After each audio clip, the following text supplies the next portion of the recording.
Land titling పై TDP అసత్య ప్రచారం చేస్తుందని వైఎస్ఆర్సీపీ ప్రధాన కార్యదర్శి సజ్జల రామకృష్ణారెడ్డి మండిపడ్డారు. వ్యవస్థల మీద నమ్మకం పోయేలా చంద్రబాబు వ్యవహరిస్తున్నారన్నారు.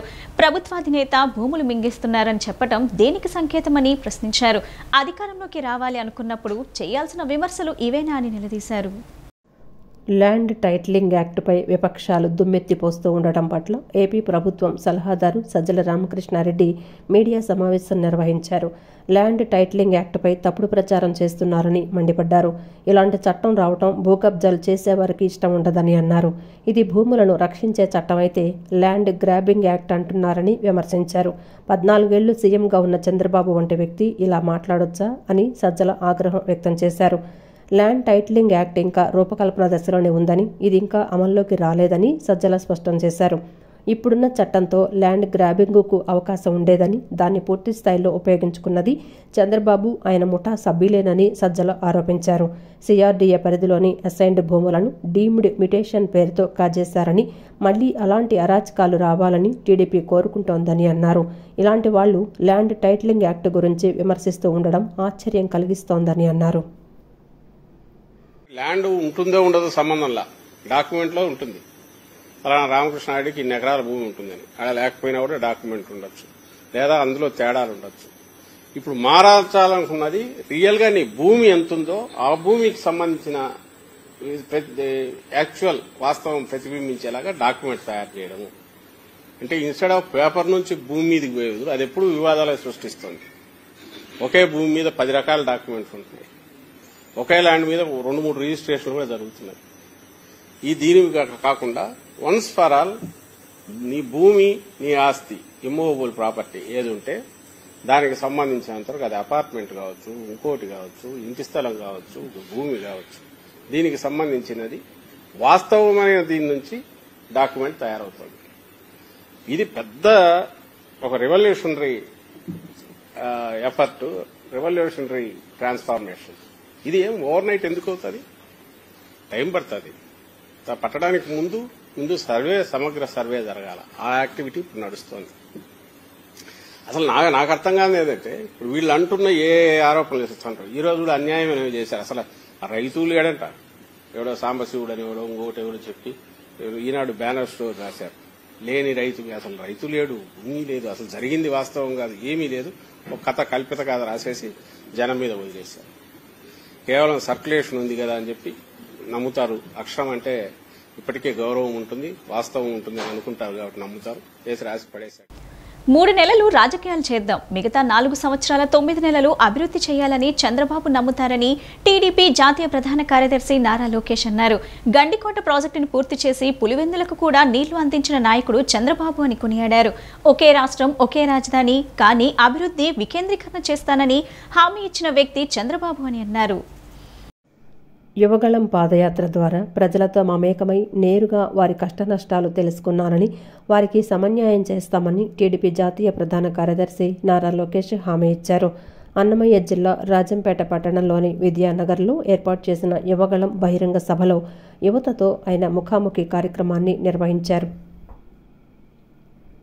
ఈ సందర్భంగా యువతను ఉద్దేశించి లోకేష్ మాట్లాడుతూ, వైసీపీ అడ్డుగోలు విధానాల వల్ల రాష్ట్రానికి పరిశ్రమలు రాక, ఉన్న పరిశ్రమలు సైతం ఇతర ప్రాంతాలకు తరలి యువత నిరుద్యోగులుగా మిగిలారని తెలిపారు. గంజాయి, డ్రగ్స్కు అలవాటు పడి బంగారు భవిష్యత్తును నాశనం చేసుకుంటున్నారని అన్నారు. హత్యా రాజకీయాలకు టీడీపీ దూరంగా ఉంటుందని, అలాంటి రాజకీయాలను ప్రోత్సహించరాదని యువతను కోరారు. టీడీపీ, జనసేన, బీజేపీ ఉమ్మడి ప్రభుత్వం అధికారంలోకి రాగానే రాష్ట్రానికి పరిశ్రమలు తీసుకొచ్చి యువతకు ఉపాధి అవకాశాలు కల్పిస్తామని హామీ ఇచ్చారు. వైసీపీ పాలకుల వల్ల రాజంపేట నియోజకవర్గం అన్ని విధాలా వెనుకబడిందని, ఇసుకాసురుల ధనదాహానికి అన్నమయ్య ప్రాజెక్టు తెగిపోయి 100 కుటుంబాలు వీధిన పడ్డాయని పేర్కొన్నారు. తమ ప్రభుత్వం ఏర్పడిన 100 రోజుల్లోనే అన్నమయ్య ప్రాజెక్టు పునర్నిర్మాణం ప్రారంభిస్తామని, వరద బాధితులను ఆదుకుంటామని తెలియజేశారు. మనం రూపాయి జమ చేర్చి భూములు కొంటే ఈయనదో ఆయన భూమి ఇచ్చినట్టు పట్టాల పైన ఆయన ఫోటో. ఇప్పుడు కొత్త చట్టం తీసుకొచ్చాడు, ల్యాండ్ టైటిలింగ్ చట్టం. ఆ చట్టం ఎంత ప్రమాదమో ఒక్కసారి యువత అందరూ ఆలోచించాలి. దాంట్లో మొదటిది ఒరిజినల్ దీన్ని జగన్ గారు పెట్టుకుంటాడు, మనకి జిరాక్స్ కాపీలు ఇస్తాడంట. ఎవరికైనా రెండోది, ఎవరికైనా భూ వివాదం ఉంటే అధికారులు తేల్స్తారంట. ఆ భూమి ఎవరిదో. మనం చూస్తున్నాం మన జిల్లా అధికారులు ఎట్లున్నారో. ఎవడు అధికారులు ఉంటే వాళ్ళు కొమ్ము కాస్తున్నారు. ఈరోజు చూస్తున్నాం పేద ప్రజలు ఇబ్బంది పడుతుంటే వాళ్ళ భూములు ఏకంగా అధికారులు పిలిపించి సెటిల్ చేపిస్తున్నారు. అందుకే చంద్రబాబు నాయుడు గారు హామీ ఇచ్చారు, ఈ చట్టాన్ని మేము అధికారంలోకి వచ్చిన 2వ సంతకం ద్వారా రద్దు చేసే బాధ్యత తీసుకుంటాం. తల్లి జగన్మోహన్ రెడ్డి గారు పదే పదే అంటాడు, మీ బిడ్డని ముద్దులు పెడుతున్నారు, నమ్మద్దు తల్లి. రేపు గెలిచిన తర్వాత మీ బిడ్డని కదా, మీ భూమి నాది అంటాడు తల్లి. అందుకే ఒరిజినల్ ఆయన దగ్గర పెట్టుకుంటాడు, జిరాక్స్లు మనకిస్తాడంట. ఎంత అన్యాయం అమ్మా. సచివాలయం హైదరాబాద్ లో ఉంది, అసెంబ్లీ హైదరాబాద్ లో ఉంది. మనం అనేక ఇబ్బందులు ఎదుర్కొన్నాం. ఆ అసెంబ్లీ సాక్ష్యంగా 5 కోట్ల ఆంధ్రులు ఒప్పించి ఒకే రాష్ట్రం ఒకే రాజధాని కానీ అభివృద్ధి వికేంద్రీకరణ చేస్తానని హామీ ఇచ్చిన వ్యక్తి చంద్రబాబు నాయుడు గారు. ఆనాడు దాదాపు 15 లక్షల కోట్ల ఒప్పందం కుదిరించుకున్నాం. 35 లక్షల మంది నిరుద్యోగ యువకులకు ఉద్యోగాలు కల్పించడానికి ఆనాడు ఒప్పందాలు కుదిరించుకున్నాం. దాంట్లో భాగంగా కియా మోటార్స్ వచ్చింది, 50,000 మంది పనిచేస్తున్నారు. హెచ్సిఎల్ వచ్చింది, 2,000 మంది పనిచేస్తున్నారు. ఇలా 44,000 పరిశ్రమలు తీసుకొచ్చి 6 లక్షల మందికి ఉద్యోగాలు ఉపాధి కల్పించింది తెలుగుదేశం పార్టీ.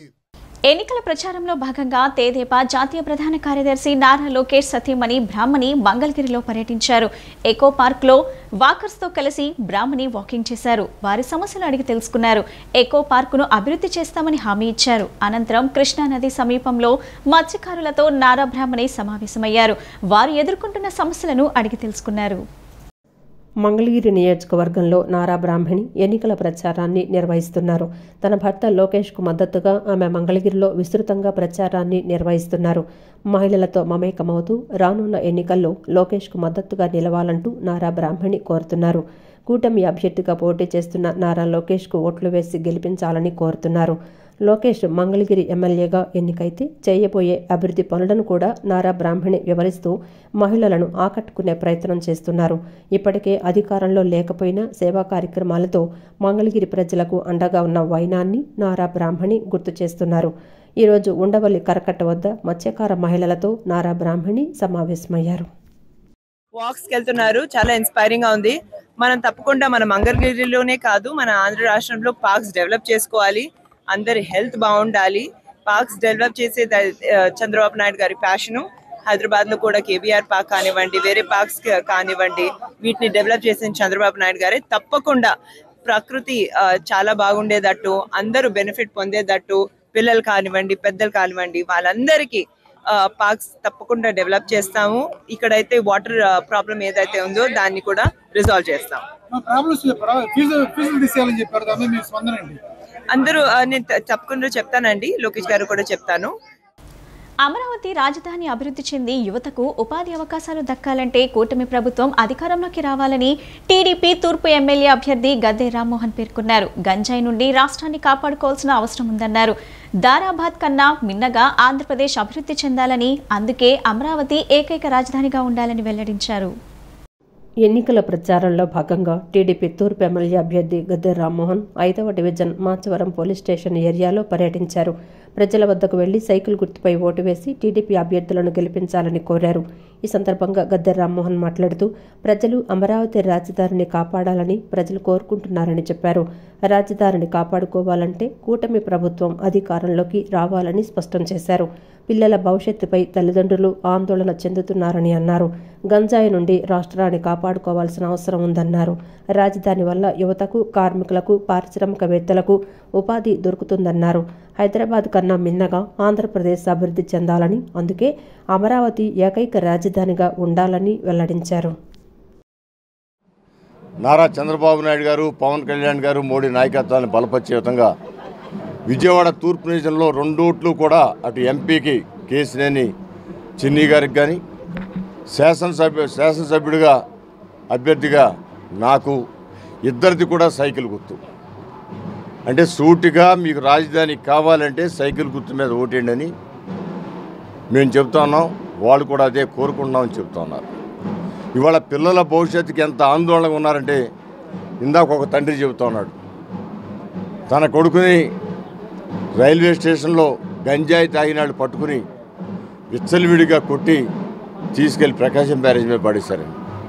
అంటే గంజాయి తాగితే వాళ్ళు ఏం చేస్తున్నారో వాళ్ళకి తెలియదు. మద్యం తాగితే కొంతవరకన్నా తెలుసు చేసే పని, కానీ గంజాయి తాగిన వాళ్ళకి అసలు వాళ్ళ పేరేంటో కూడా తెలియని పరిస్థితుల్లో వాళ్ళు ఒక విలక్షణమైన వ్యక్తి బయటకు వచ్చి ఆ పనులన్నీ కూడా చేస్తాడు. ఇవాళ అతను భయాందోళన చెంది బయటికి పనికి వెళ్లకుండా ఆయన రెండు నెలల పాటు కోమాలో ఉండి బయటపడి ఇవాళ భయంతో ఉన్నాడు. అంటే గంజాయి నుంచి ఈ రాష్ట్రాన్ని కాపాడుకోవాల్సిన అవసరం ఉంది, రాజధానిని మనం కాపాడుకోవాల్సిన అవసరం ఉంది. గంజాయి నుంచి కాపాడితే యువత నిర్వీర్యం కాకుండా యువత శక్తివంతులుగా మారుతారు. అదే రాజధాని కాపాడితే యువతకు ఉపాధి వచ్చి ఉద్యోగాలు వస్తాయి, పని చేసుకునే వాళ్ళకి పని వస్తుంది, చదువుకునే వాళ్ళకి చదివే అవకాశాలు పెరుగుపడతాయి, చదువుకున్న వాళ్ళకి ఉద్యోగాలు వస్తాయి, వ్యాపారాలు చేసేవాడు ఇన్ని లాభాలు ఉన్నాయి. ఒక రాజధాని వల్ల చిన్న వాళ్ళ రోజువారీ కూలి పని చేసుకునే వాళ్ళ దగ్గర నుంచి ఉన్నతమైన వ్యాపారస్తుల వరకు కూడా ప్రతి ఒక్కరికి లాభం చేకూర్చేది ఒక రాజధాని మాత్రమే. ఒక్క అవకాశం ఇస్తే తూర్పు నియోజకవర్గ ప్రజలకు సేవ చేసుకుంటానని వైసీపీ తూర్పు నియోజకవర్గం ఎమ్మెల్యే అభ్యర్థి దేవినేని అవినాష్ పేర్కొన్నారు. రాబోయే ఎన్నికల్లో ఫ్యాన్ గుర్తుకు ఓటు వేసి నన్ను కేసినేని నానిని గెలిపించాలని కోరారు. మీకు అన్ని రకాలుగా సేవ చేసుకునే భాగ్యం కల్పించమని కోరుకుంటున్నానని అన్నారు. పిన్నమనేని పాలిక్లినిక్ రోడ్డులోని గాయత్రి నగర్ రాధామాధవ అపార్ట్మెంట్ వాసులతో తూర్పు నియోజకవర్గ వైసీపీ అభ్యర్థి దేవినేని అవినాష్, కేసినేని హైమ ఆత్మీయ సమావేశం నిర్వహించారు. స్థానిక అపార్ట్మెంట్ వాసులను ఆప్యాయంగా పలకరిస్తూ బాగోగులు తెలుసుకున్నారు. ఈ సందర్భంగా దేవినేని అవినాష్ మాట్లాడుతూ స్థానిక అపార్ట్మెంట్ వాసులకు ఏ చిన్న సమస్య వచ్చినా అండగా ఉంటామని, దానిని పర్సనల్గా తీసుకొని పరిష్కారం చేస్తామని హామీ ఇచ్చారు. నియోజకవర్గంలో అనేక అభివృద్ధి కార్యక్రమాలు చేశామని, ప్రజలకు కావాల్సిన అన్ని మౌలిక వసతులు సమకూర్చామన్నారు. అభివృద్ధితో పాటు సంక్షేమ పథకాలు కూడా అందించామని, ప్రజలు ఒక్కసారి అవకాశం ఇస్తే మీకు మరింత సేవ చేసుకుంటానని అన్నారు. రాబోయే ఎన్నికల్లో ఫ్యాన్ గుర్తుకు ఓటు వేసి తనను కేసినేని నానిని గెలిపించాలని కోరారు. మీకు అన్ని రకాలుగా సేవ చేసుకునే భాగ్యం కల్పించమని కోరుకుంటున్నానని అన్నారు. పెద్దలు, పార్లమెంట్ సభ్యులు, అదేవిధంగా మా పార్లమెంట్ నియోజకవర్గ అభ్యర్థి కేసినేని నాని గారి ఒక కుమార్తె హైమా గారు, అదేవిధంగా కేసినేని నాని గారు ఒక అల్లుడు గారు అయిన రఘు గారు, మిగిలిన పెద్దలందరూ గారు ఇచ్చేసి ఈ ఆత్మీయ సమావేశంలో పాల్గొని విజయవాడ నగరంలో పెద్దలు కేసినేని నాని గారు చేసిన అభివృద్ధి కానివ్వండి, అదేవిధంగా ఈ 5 సంవత్సరాల్లో పిన్నమనేని పాలిక్లినిక్ రోడ్ ఒక అభివృద్ధి కానివ్వండి, అదేవిధంగా లలిత జ్యువెలరీస్ అపార్ట్మెంట్స్ పక్కన రోడ్డు వేస్తాం కానివ్వండి, ఈ ప్రాంతంలో పార్క్ డెవలప్మెంట్, రోడ్స్ డెవలప్మెంట్ గురించి పెద్దలందరి గారు వివరించి పెద్దలందరూ ఒక ఆశీర్వాదం, పెద్దలందరూ ఒక మద్దతు తీసుకునే విధంగా ఈరోజు ఈ కార్యక్రమాన్ని నిర్వహిస్తాం. పెద్దలందరూ గారు, ఎందుకంటే చాలామంది పెద్దలు ఇక్కడ వ్యక్తిగతంగా అధ్యక్షులు వారు మా సార్ అవటం, అదేవిధంగా వ్యక్తిగతంగా చాలామంది పెద్దలు, బంధువులు కానివ్వండి, స్నేహితులు కానివ్వండి, అదేవిధంగా నానిగారితో అత్యంత సన్నిహితంగా ఉండే వ్యక్తులు ఉన్నారు. వాళ్ళందరూ గారు ఈరోజు రాజకీయాలకు అతీతంగా తప్పకుండా వైఎస్ఆర్ కాంగ్రెస్ పార్టీకి, నాని గారికి, అదేవిధంగా మాకు మద్దతు ఇస్తామని చెప్పడం చాలా సంతోషం. తప్పకుండా రాబోయే రోజుల్లో ఏ నమ్మకంతో అయితే వాళ్ళు మమ్మల్ని దీవించి ఆస్వాదించారో ఆ నమ్మకాన్ని నిలబెట్టిన విధంగా ఈ అపార్ట్మెంట్కి సంబంధించి ఏ చిన్న ఇష్యూ వచ్చినా, ఏ చిన్న ఇబ్బంది వచ్చినా వాళ్ళ కుటుంబ సభ్యులాగా వాళ్ళ అవినీతి పరులని చాలా దూరంగా ఉంచారు. కాకపోతే ఇవాళ బాధాకరమైన విషయం ఏంటంటే ఆయనకి అగెన్స్ట్ పోటీ చేస్తున్న వాళ్ళని అవినీతి పరులను తీసుకుని వచ్చి పెట్టి రాజకీయాలు చేస్తున్నారు. ఇక్కడ నానిగారు చెప్పదలుచుకుంది ఏంటంటే మనకి రాజకీయాలు కాదు ఇంపార్టెంట్, మీరు పాలిటిక్స్లోకి వచ్చింది ప్రజాసేవ చేసుకోవడం కోసం, ప్రజాసేవ చేయండి కుదిరితే, అంతేగాని మీ సొంత బెనిఫిట్స్ కోసం, డబ్బు సంపాదించుకోవడం కోసం, ల్యాండ్ గ్రాబింగ్లు చేయడానికి లేకపోతే స్కాములు చేయడానికి రాజకీయాల్లోకి రావద్దు అని చెప్పి చాలా సిన్సియర్గా ఫైట్ చేస్తున్నారు. అదే ప్రక్రియలో ఇవాళ చెప్పదలుచుకుంది ఏంటంటే గత 10 సంవత్సరాలుగా ఎలా అయితే డెవలప్మెంటు, సంక్షేమం మీద రెండింటి మీద నానిగారు ఫోకస్ చేసి 8,000 కోట్ల వర్త్ ఇన్ఫ్రాస్ట్రక్చర్ ప్రాజెక్ట్స్ తీసుకొచ్చి విజయవాడ చుట్టుపక్కల ప్రాంతాలు, విజయవాడ సిటీని అభివృద్ధి చేయడం జరిగింది. అట్లానే టాటా ట్రస్ట్ ద్వారా 3,000 కోట్లతోటి సంక్షేమం కానీ, విలేజ్ డెవలప్మెంట్ కానీ చేయడం జరిగింది. రాబోయే 5 సంవత్సరాల్లో మరింత చేస్తారు. ఎవరైతే ప్రజలకు సేవ చేస్తున్నారో వారిని ప్రజలందరూ ఓటు హక్కు వినియోగించుకొని వారి యొక్క డిస్క్రిప్షన్ ఉపయోగించి అందరూ ఓటు వేయటంలో పాల్గొనమని ప్రార్థిస్తున్నాను. అన్ని వర్గాల ప్రజల నుంచి కూటమికి విశేష స్పందన లభిస్తుందని విజయవాడ ఎంపీ అభ్యర్థి కేసినేని శివనాథ్ అన్నారు. కృష్ణలంక రక్షణ గోడ నిర్మాణం పనులు రామ్మోహన్ నాయకత్వంలో చంద్రబాబు హయాంలో మొదలైనట్లు చెప్పారు. రాధా ప్రచారం తమకు మంచి మెజార్టీ తెస్తుందన్నారు. తూర్పు నియోజకవర్గంలో గద్దె రామ్మోహన్ను ఎమ్మెల్యేగా, కేశినేని శివనాథ్ చిన్నీని విజయవాడ ఎంపీగా గెలిపించాలని కోరుతూ Telugu Desam party star campaigner Vangaveeti Radha నిన్న సాయంత్రం నిర్వహించిన రోడ్ షోకు ప్రజల నుంచి అపూర్వ ఆదరణ లభించింది. తెలుగుదేశం పార్టీ సీనియర్ నాయకులు బొప్పన బావుకుమార్ ఇంటి నుంచి మొదలైన ర్యాలీలో భాగంగా మొదట దర్శిపేటలోని రాజరాజేశ్వరి అమ్మవారి ఆలయంలో పూజలు నిర్వహించారు. తెలుగుదేశం పార్టీ, జనసేన, భారతీయ జనతా పార్టీ నాయకులు, కార్యకర్తలు, వంగవీటి రాధాకృష్ణ అభిమానులు పెద్ద ఎత్తున బైక్ ర్యాలీలో పాల్గొన్నారు. ప్రదర్శనలో ఎమ్మెల్యే గద్దె రామ్మోహన్, కేశినేని శివనాథ్, వంగవీటి రాధ, బొప్పన బావుకుమార్, పోతంశెట్టి నాగేశ్వరరావు ప్రచార రథంపై ఉన్నారు. ఈ సందర్భంగా గద్దె రామ్మోహన్ మాట్లాడుతూ వంగవీటి రాధాకృష్ణ రోడ్డు షోకు అనూహ్యమైన స్పందన లభించిందన్నారు. తూర్పు నియోజకవర్గంలోని నలుమూలల నుంచి పెద్ద ఎత్తున ప్రజలు హాజరై రోడ్ షోను జయప్రదం చేసినందుకు కృతజ్ఞతలు తెలియజేశారు. వంగవీటి రాధ నిస్వార్థ ప్రజానాయకుడని, అనేక సంవత్సరాలుగా ప్రజా సంక్షేమం కోసం ఎదుటివారికి సాయపడాలన్న ఉద్దేశంతో పనిచేస్తున్నారన్నారు. ఈ రోడ్ షోతో తూర్పులో వారు వన్ సైడ్ అయిందని తెలిపారు. ఇవాళ విజయవాడ నగరంలో యూత్ అంతా కూడా కదిలివచ్చి ఇవాళ జరుగుతున్న రోడ్ షోని జయప్రదం చేయడమే కాకుండా రాధాకృష్ణ గారు అనేక సంవత్సరాలుగా ప్రజా జీవితంలో ఒక నిష్పక్షపాత అయిన వ్యక్తి, ఎలాంటి స్వార్థము స్వలాభాపేక్ష లేకుండా ఎదుటివాడికి సహాయం చేసే విధానంగా ఆయన ముందుకు వెళ్ళడం జరుగుతోంది. అందువల్ల ఆయన కార్యక్రమం అనౌన్స్ అయిన దగ్గర నుంచి కూడా మాకు అనేక మంది యువత అంతా కూడా వచ్చి మమ్మల్ని ప్రోత్సహిస్తూ ముందుకు నడిపిస్తూ ఉన్నారు. అందువల్ల రాధా గారికి మరొకసారి కృతజ్ఞతలు తెలియజేస్తూ రేపు జరిగే ఎన్నికల్లో రాధా గారి యొక్క రోడ్ షో. అనంతరం శివనాథ్ మాట్లాడుతూ రాధా ప్రచారం తమకు మంచి మెజార్టీ తెస్తుందన్నారు. కృష్ణలంక రక్షణగోడ నిర్మాణం పనులు రామ్మోహన్ నాయకత్వంలో చంద్రబాబు హయాంలో మొదలైనట్లు చెప్పారు. తనకు, తన తండ్రికి రాజకీయ భిక్ష పెట్టిన పార్టీ కార్యాలయంపై దాడికి పాల్పడిన వ్యక్తిని ఓడించాలని పిలుపునిచ్చారు. ఇవాళ ప్రజలందరూ కూడా ఉమ్మడి ప్రభుత్వాన్ని త్వరలో చూడబోతున్నారు. జూన్ 4న తెలుగుదేశం, జనసేన, భారతీయ జనతా పార్టీ ఉమ్మడి ప్రభుత్వం అధికారంలో రాబోతుంది. చంద్రబాబు నాయుడు గారు ముఖ్యమంత్రి కాబోతున్నారు. ఇవాళ మా అదృష్టం వాళ్ళ విజయవాడ తూర్పు నియోజకవర్గానికి వంగవీటి రాధా గారు రాష్ట్రం అంతా పర్యటిస్తున్నా మా తూర్పు నియోజకవర్గంలో పర్యటించడానికి మా దగ్గరికి రావడానికి ఆనందంగా ఉంది. కార్యక్రమంలో జనసేన విజయవాడ పార్లమెంటు సమన్వయకర్త అమ్మిశెట్టి వాసు, భారతీయ జనతా పార్టీ తూర్పు నియోజకవర్గ కన్వీనర్ పోతంశెట్టి నాగేశ్వరరావు, గద్దె క్రాంతి తదితరులతో పాటు 3 పార్టీల నాయకులు, కార్యకర్తలు పెద్ద సంఖ్యలో పాల్గొన్నారు. ఏపీకి ప్రత్యేక హోదా రావాలన్నా, విజయవాడ నగరం అభివృద్ధి చెందాలన్నా కాంగ్రెస్ ప్రభుత్వం అధికారంలోకి రావాలని ఆ పార్టీ తూర్పు నియోజకవర్గం అభ్యర్థి పొనుగుపాటి నాంచారయ్య అన్నారు. షర్మిల నాయకత్వంలో ఆంధ్రప్రదేశ్లో ఇండియా కూటమి నాయకులు గెలుస్తారని ధీమా వ్యక్తం చేశారు.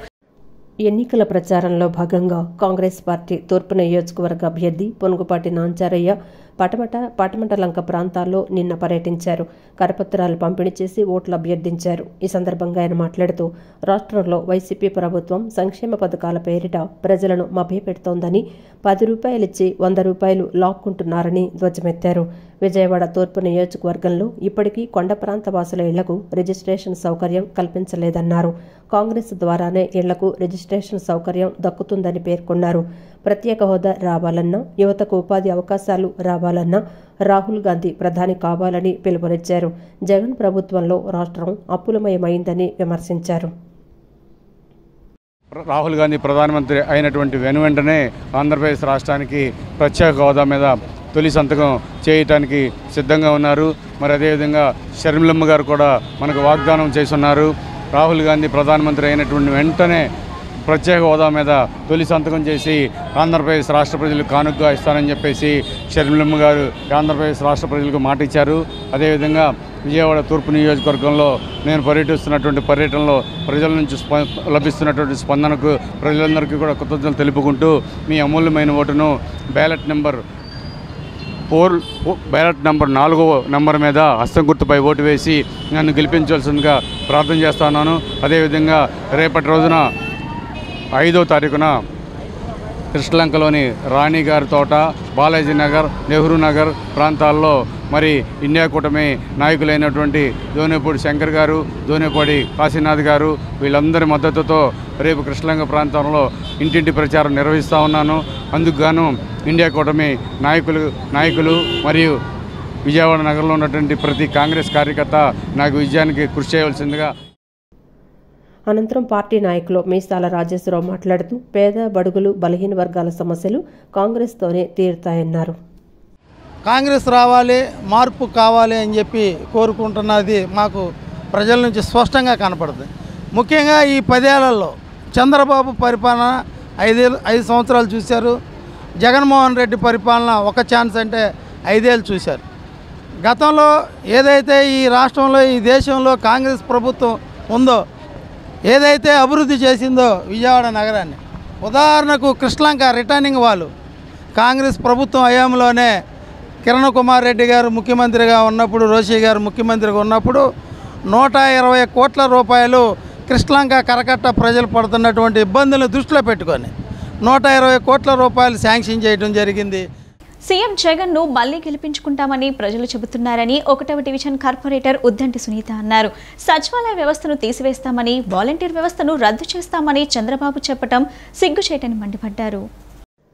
సెంట్రల్ నియోజకవర్గ వైసీపీ ఎమ్మెల్యే అభ్యర్థి వెల్లంపల్లి శ్రీనివాసు, ఎంపీ అభ్యర్థి కేశినేని నాని గెలుపును ఆకాంక్షిస్తూ 1వ డివిజన్ కార్పొరేటర్ ఉద్దంటి సునీత డివిజన్లోని లెనిన్ నగర్లో పర్యటించారు. గడప గడపకు వెళ్లి వైసీపీ అభ్యర్థులకు ఫ్యాన్ గుర్తుపై ఓటు వేసి గెలిపించాలని కోరారు. అనంతరం ఆమె మాట్లాడుతూ ఇంటి వద్దకు పరిపాలన తీసుకొచ్చారని, సీఎం జగన్ను ప్రజలు ప్రశంసిస్తున్నారని అన్నారు. వైసీపీని గెలిపిస్తామని ప్రజలు అంటున్నారని అన్నారు. సచివాలయ వ్యవస్థను తీసివేస్తామని, వాలంటీర్ వ్యవస్థను రద్దు చేస్తామని చంద్రబాబు ఆయన పార్టీల నాయకులు అంటున్నారని మండిపడ్డారు. ప్రజలకు ఉపయోగపడే వ్యవస్థలను రద్దు చేస్తామన్న టీడీపీకి బుద్ధి చెప్పాలని పిలుపునిచ్చారు. జగన్మోహన్ రెడ్డి గారు ఏదైతే సచివాలయాలను ఏర్పాటు చేసి వాలంటీర్ వ్యవస్థను తీసుకొచ్చారో, ఇంటి వద్దకు వస్తే మాకు ఈ పరిపాలన చాలా బాగుంది, మేము ఫ్యాన్ గుర్తు మీద ఓటేస్తామని చెప్పి ప్రజలందరూ చాలా చక్కగా చెప్తున్నారు. ఎందుకంటే చంద్రబాబు నాయుడు ఈ సచివాలయ వ్యవస్థను తీసేస్తామని చెప్పి, వాలంటీర్ల వ్యవస్థను కూడా తీసేస్తామని చెప్పి, మళ్ళీ ఇంకో మాట చెప్పి 10,000 ఇస్తామని చెప్పి, ఇక్కడ ఉన్న ఎమ్మెల్యే అభ్యర్థి తెలుగుదేశం అభ్యర్థి కూడా వండవమా రాజ్యాంగంలో లేదు ఈ సచివాలయ వ్యవస్థని, మేము సచివాలయ ఉద్యోగాలను తీసేస్తామని చెప్పి పలుబాలు పలుకుతున్నారు. సచివాలయ వ్యవస్థను ఏర్పాటు చేసి సచివాలయాలు ఎగ్జామ్ రాసి మరి వాళ్ళు ఉద్యోగాలు ఏర్పాటు చేస్తే తీసేస్తామని చెప్పి ఇలాగా ప్రబలాలు పలుకుతున్నారు. దీన్ని మనం తీవ్రంగా ఖండించాలి. ఇప్పుడు ప్రజలకు ఉపయోగపడే పరిపాలన చేస్తుంటే మన ముఖ్యమంత్రి గారు వాళ్ళందరినీ తీసేయాలని చెప్పడం చాలా కఠినాత్మకంగా వాళ్ళని శిక్షించాలి. ఎందుకంటే ప్రజల వద్దకే వస్తున్న పరిపాలనని మీరు అందరూ గుర్తుంచుకోవాలి. సాక్షాత్తు రాష్ట్ర ముఖ్యమంత్రి నివాసం ఉంటున్న తాడేపల్లి ప్రాంతం అసాంఘిక శక్తులకు అడ్డాగా మారింది. ఈ ప్రాంతంలో డ్రగ్స్, మాదక ద్రవ్యాలతో పాటు గంజాయి గుప్పుమంటుంది. మరోవైపు బ్లేడ్ బ్యాచ్లకు తాడేపల్లి కేంద్రం బిందువుగా మారింది. తాజాగా 500 రూపాయల కోసం బ్లేడ్ బ్యాచ్ ఓ వ్యక్తి పీక కోశారు. ఈ ఘటన స్థానికంగా కలకలం రేపింది. గుంటూరు జిల్లా తాడేపల్లి మండలం నేరాలకు అడ్డాగా మారింది. సాక్షాత్తు రాష్ట్ర ముఖ్యమంత్రి జగన్ నివాసం ఉంటున్న ప్రాంతంలో అసాంఘిక శక్తులు, డ్రగ్స్ సరఫరాదారులు, బ్లేడ్ బ్యాచ్ ముఠాలు రోజురోజుకు చెలరేగిపోతూ పోలీసులకు సవాల్ విసురుతున్నాయి. తాడేపల్లి హైవేపై నిషేధిత డ్రగ్స్ అమ్ముతూ 3 యువకులను పోలీసులు అరెస్టు చేసి 24 గంటలు గడవక ముందే తాడేపల్లిలో బ్లేడ్ బ్యాచ్ వీరంగం సృష్టించడం కలకలం రేపింది. నిన్న సాయంత్రం సీఎం కార్యాలయానికి కూతవేటు దూరంలో బ్లేడ్ బ్యాచ్ రెచ్చిపోయింది. పెట్రోల్ బంక్ దగ్గర పోలీసు చెక్ పోస్టుకి సమీపంలో బ్లేడ్ బ్యాచ్ ఓ వ్యక్తిపై దాడికి పాల్పడింది. 500 రూపాయలు అడగ్గా సదరు వ్యక్తి నిరాకరించడంతో బ్లేడ్ బ్యాచ్ సభ్యులు అతడి పీక కోశారు. దీంతో తీవ్రంగా గాయపడ్డ బాధితుడు అక్కడికక్కడే కుప్పకూలిపోయాడు. పోలీసుల కళ్ల ఎదుటే ఈ ఘటన చోటు చేసుకోవడం గమనార్హం. కొన ఊపిరితో రక్తపు మడుగులో పడి ఉన్న బాధితుడిని అంబులెన్స్లో ఆసుపత్రికి తరలించారు. బాధితుడు చెన్నైకి చెందిన వ్యక్తిగా స్థానికులు చెబుతున్నారు. శాంతి భద్రతలను కాపాడడంలో పోలీసుల ఉదాసీన వైఖరే నేరాలు పెరిగిపోవటానికి కారణమని స్థానికులు ఆందోళన వ్యక్తం చేస్తున్నారు. కృష్ణా జిల్లా బాపులపాడు మండలం వీరవల్లి గ్రామంలో వైఎస్ఆర్ కాంగ్రెస్ పార్టీ ఆధ్వర్యంలో గడప గడపకు వెళ్లి ఎన్నికల ప్రచారాన్ని నిర్వహించారు. బ్యాలెట్ నమూనాను చూపిస్తూ ఫ్యాన్ గుర్తు ఓటు వేసి ఎమ్మెల్యే వల్లభనేని వంశీమోహన్, ఎంపీ అభ్యర్థి సింహాద్రి చంద్రశేఖరరావు గెలిపించాలని ఓటర్లను అభ్యర్థించారు. అన్ని వర్గాలకు అభివృద్ధి, సంక్షేమ పథకాల ద్వారా మేలు చేసిన సీఎం జగన్మోహన్ రెడ్డి ప్రభుత్వాన్ని మరలా గెలిపించాలని గ్రామ ప్రజలను కోరారు. ఈ కార్యక్రమంలో గూడవల్లి రత్న సుధాకర్, కోడబోయిన బాబీ, అల్లాడి తెరిసా, ఆత్మూరి బాలాజీ, రాయశివ పార్వతి తదితర కార్యకర్తలు, అభిమానులు పాల్గొన్నారు.